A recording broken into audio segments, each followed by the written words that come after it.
il est clair que quand vous achetez un appartement en 2025 qui va être livré en 2027 ou en 2028, même si on prend l'augmentation des prix de l'immobilier extrêmement basse de cette année de 7% par an, vous n'allez pas financer l'intérêt et vous allez bénéficier d'une plus-value d'un minimum de 7% sur 2 ans ou 3 ans à venir.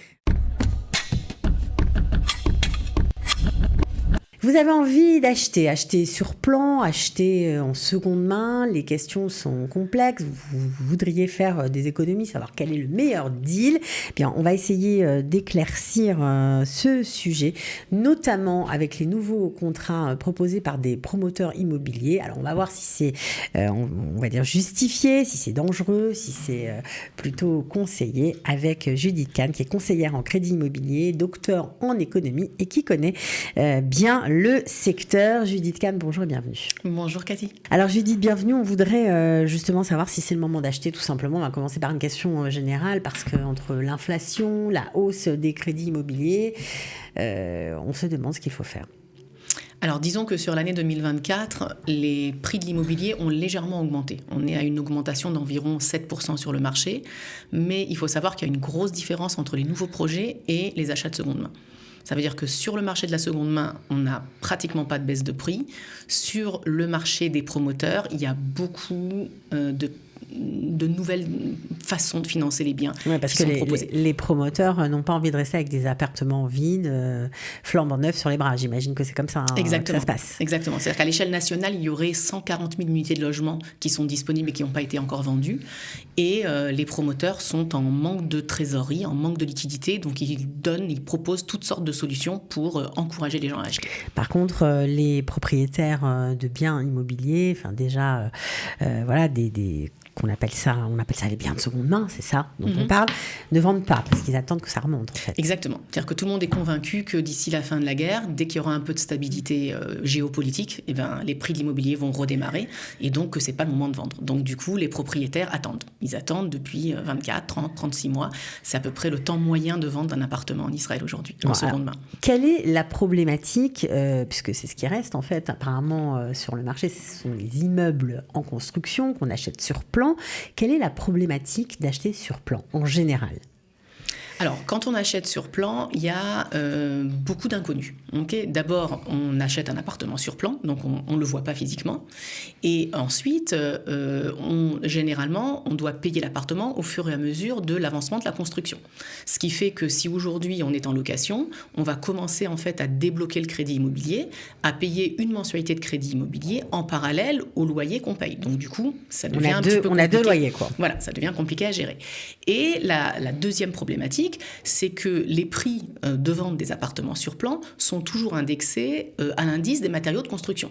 Donc, on peut aussi avoir en fin de parcours une surprise, en fait, sur le prix réel du bien qu'on achète, puisque si en moyenne les prix, l'indice des matériaux de construction prennent entre 3 et 4% par an, il est tout à fait possible au moment de la livraison qu'on nous rajoute une somme à payer pour justement payer cet indice.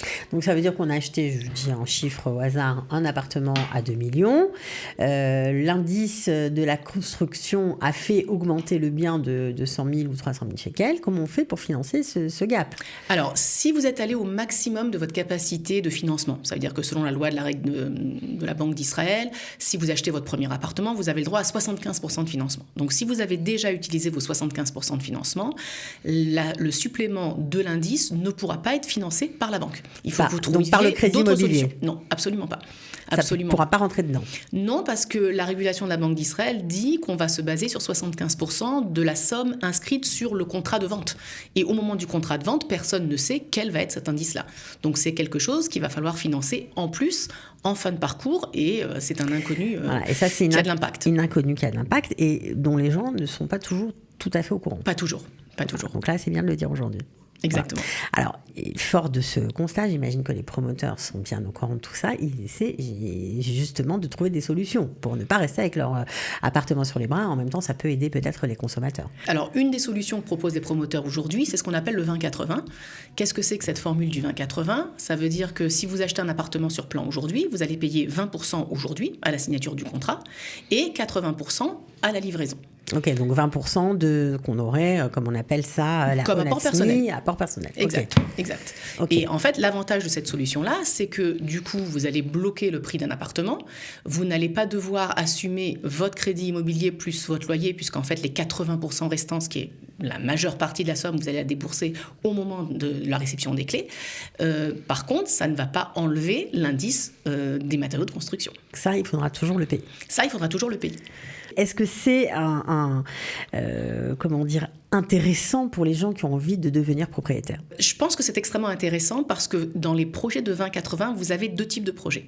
Ça veut dire que vous avez des projets sur lesquels vous allez vous payer vous-même les 80% au moment de la livraison du bien.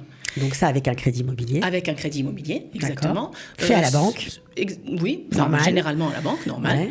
Ouais. Ce genre de projet, disons que dans les dépêches qui ont été écrites par la Banque d'Israël, on y voit un certain risque, puisqu'en fait, les personnes s'engagent sur un paiement de 80% de la valeur du bien dans 2 ans et demi, sans savoir ou sans qu'il y ait eu aucune vérification sur leur capacité d'endettement. Donc la Banque d'Israël vient un petit peu avec un drapeau rouge en disant attention. Oui, parce qu'ils ne sont pas obligés de prendre tout de suite leur crédit immobilier. Ils ne sont pas obligés. On peut avoir 20% d'apport personnel et puis le crédit, on dira, on verra dans 2 ans et demi, mais c'est un peu dangereux. Exactement. Donc en fait, la Banque d'Israël se dit, on risque d'avoir une bulle de l'immobilier dans 2 ans ou dans 3 ans quand tous ces appartements vont être livrés et que peut-être les foyers s'apercevront qu'ils ne sont pas capables de les financer. Donc, pour remédier à ça, vous avez du 20-80 qui est fait avec un crédit ballon qui va être payé par le promoteur. Et à ce moment-là, c'est une solution qui est beaucoup plus pertinente parce qu'elle va permettre au promoteur d'avoir plus d'argent en caisse dès aujourd'hui et elle va permettre au client, à celui qui achète l'appartement, de ne pas payer sur jusqu'à 70% de la valeur du bien l'indice des matériaux de construction. Alors, comment ça se passe clairement? Ça veut dire que c'est le propriétaire du futur appartement qui prend le crédit ou c'est le cablan, le promoteur qui paye les intérêts? Comment ça se passe? Alors, c'est assez intéressant. Disons que la personne qui achète l'appartement va d'abord donner ses 20% d'apport personnel. Okay. Et puis, elle va pouvoir demander un crédit qui va être en fait financé par le promoteur. C'est-à-dire que l'intérêt va être financé par le promoteur, mais le crédit est pris au nom du client. Donc, du coup, ce genre de démarche, ça va énormément rassurer la Banque d'Israël, puisqu'on va vérifier la capacité d'endettement du client. Ce crédit-là s'appelle un crédit ballon. Donc, disons que la personne va pouvoir prendre jusqu'à 70% de la valeur du bien en crédit ballon. La banque va recevoir les intérêts payés par le promoteur avant même de débloquer l'argent. Okay, donc le promoteur, par exemple, va payer 200 000 shekels d'intérêt pour recevoir 1,5 million.